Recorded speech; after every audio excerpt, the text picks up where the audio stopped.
高考成绩出来了，小伙打开一看，录取分数370，他的分数61，这下连野鸡大学都没考上。于是他为了应对父母，就自己办了一所假大学，当起了校长。可没想到开学这天，进来了上千名学生，每人还交了2万块钱学费。就这样，小伙摇身一变成了千万富翁。这可不单单是电影，他还是根据真人真事改编。原型查普曼大学至今仍在招生，还成为了美国顶尖学府，从这走出了不少知名人物。那么小伙到底是何方神圣？其实就是个学啥啥不行，捣蛋第1名的高中生，最擅长的就是帮同学办假证。在临近毕业时，同学们几乎都收到了录取通知书，而阿伟连泉州最差的大学都没考上，他心灵受到了打击。然而等来的却不是父母的理解，而是更严重的责备。父亲骂他是个失败者，这辈子算是完了，因为在父亲眼中，只有考上大学才能出人头地。但现在说什么都晚了。毕业典礼上，看着父母在众人面前抬不起头，阿伟干脆心一横，不就是个录取通知书吗？自己造一个不就完了？于是阿伟凭借着多年办假证的经验，用朋友的哈蒙大学通知书当模板，换了个校徽，改了个名字，一个崭新的南哈蒙大学就诞生了。但想彻底骗过父母，这一张通知书还不够，阿伟又找朋友小胖做了个学校网站，最后再将录取通知书寄到家里，当着父母的面，假装很紧张的样子拆开。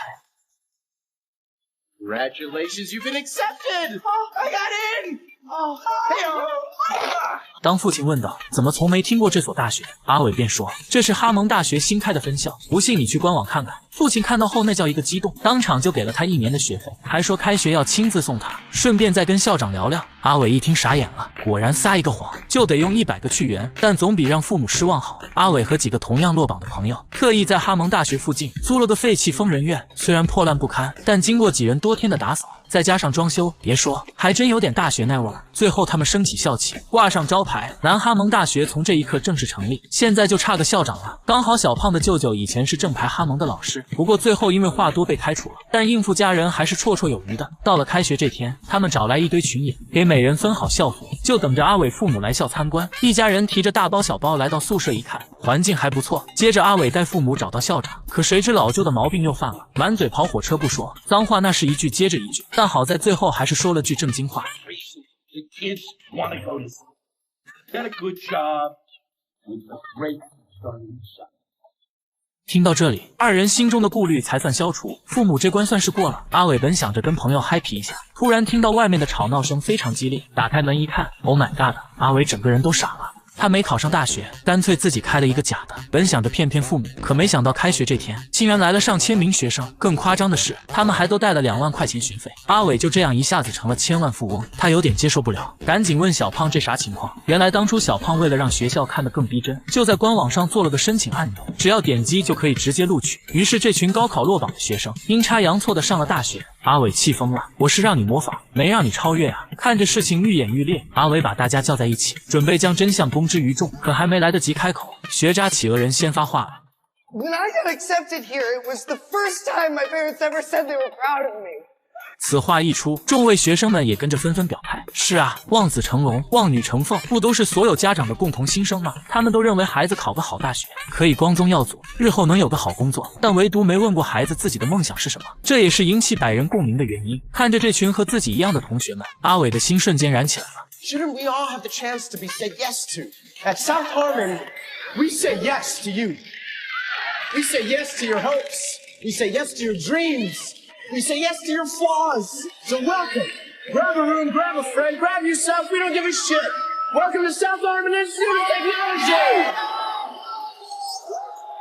这一刻，阿伟抛下了所有顾虑，他决定为这群落榜生的梦想买单。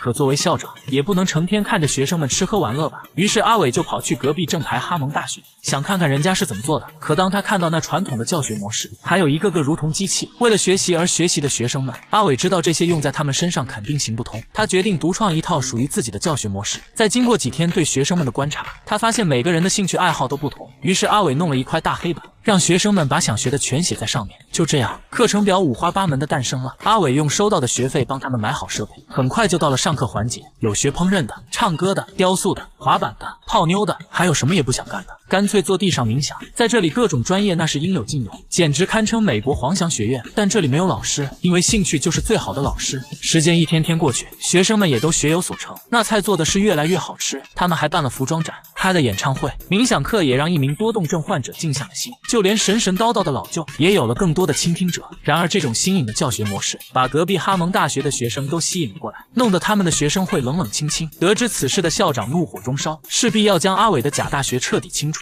这小伙因为没考上大学，干脆自己开了一个。在他那假大学里，学生们想学什么都自己定，结果就这样一顿瞎搞，效果却出奇的好，还引得隔壁正牌大学的学生纷纷想要跳槽。哈蒙的校长一看这架势，愤怒地跑进阿伟的学校，还将所有蒙在鼓里的家长叫来，当着所有人的面揭穿了阿伟，说这就是一所假大学，就算毕业了也拿不到毕业证，你们全都被骗了。众位家长一听，那叫一个气，全把孩子带走了。阿伟也没办法，毕竟的确是假的，而他自己也再次沦为了父母口中的废物。然而这还不是最要命的，哈蒙的校长还发给他一份律师函，如果官司输了，他就得面临牢狱之灾。难道就这样完了吗？阿伟不甘心，他带着朋友找到官方部门申请了大学认证，只要通过答辩，南哈蒙大学就能成为真大学。听证会上，所有的学生们都来了，这不只是关乎南哈蒙大学的存亡问题，还是一场针对学渣们有没有资格上大学的审判。法官问阿伟：“你们学校有图书馆吗？”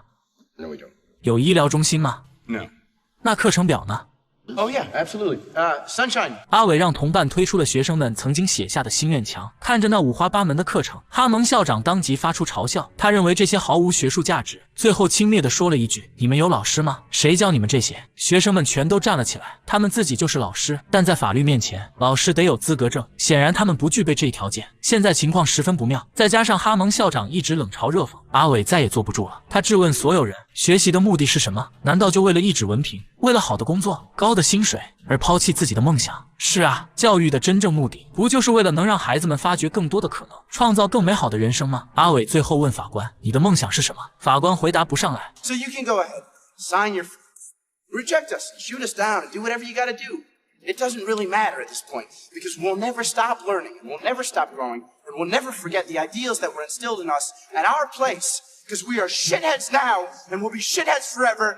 And nothing you can say or do or stamp can take that away from us, so go! 阿伟的演讲使在场的所有人沸腾，就连法官也被打动了。最终，他本着激发学生创造力和激情的原则上，给予了阿伟1年的试运营。同学们又回到了那所我教人人，人人教我的南哈蒙大学。至此，全篇结束。这是一部由真实事件改编的电影，而它的原型查普曼大学当初就是由几名学生创立，至今已经100年历史，是世界上顶级的电影学院。所以说，高考它并不是衡量优劣的终点，也不是决定前途的节点，而是我们奔赴未来的起点。它不能肯定或否定我们的人生，更不应该影响我们拥抱未来的态度。最后，高考结束了，希望考好的人不要骄傲，考不好的也不要气馁。毕竟路有很多，只要坚定方向，即便它再坎坷不平，总有到达终点的时候。